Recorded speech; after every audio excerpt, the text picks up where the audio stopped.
பால் பாத்திரம் கைப்பிடி உடஞ்சிருச்சு. சரி ஒரு பாத்திரம் வாங்கி தான் ஆகணும் போல் அப்படின்னு சொல்லிட்டு அப்புறம் வாங்கலான்னு நினச்சிட்டே இருந்தேன். அந்த நேரம் பார்த்து அம்மா ஊருக்கு போயிருந்தேன்.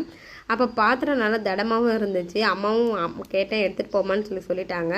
இன்ன வரைக்கும் யார் யார் அம்மா வீட்டில் போய் ஏதாவது ஒரு பொருள் எடுக்காமல் வந்திருக்கீங்கன்னு சொல்லி கமெண்ட் செக்ஷனில் சொல்லுங்கள். அப்புறமேட்டுக்கு மாமா மறுநாள் ஊருக்கு போயிருந்தாங்க. அங்கே ஊருக்கு போன இடத்துல அக்கா வாழைப்பழம் கொடுத்து அனுப்பியிருந்தாங்க. வாழைப்பழம் பார்க்க நல்லா பெருசு பெருசாக சூப்பராகவே இருந்துச்சு. ஒரு பழம் 12 ரூபா கூட விற்கலாம் போல், அந்தமாரி நல்லா பெருசாகவே இருந்துச்சு. நாங்கள் வந்தோடனே 4 பழம் காலி பண்ணிட்டோம். வரும்போது காளான் வாங்கிட்டு வாங்கன்னு சொல்லியிருந்தோம். அவங்களும் வாங்கிட்டு வந்தாங்க. ரேட்டை பார்த்தோன்னே ஷாக் ஆகிடுச்சு. 80 ரூபாவா அப்படின்னு சொல்லிட்டு அவங்கள்ட்ட கேட்டிருந்தேன். ரொம்பவும் ஆச்சரியப்படாத 40 ரூபா தான் அப்படின்னு சொன்னாங்க.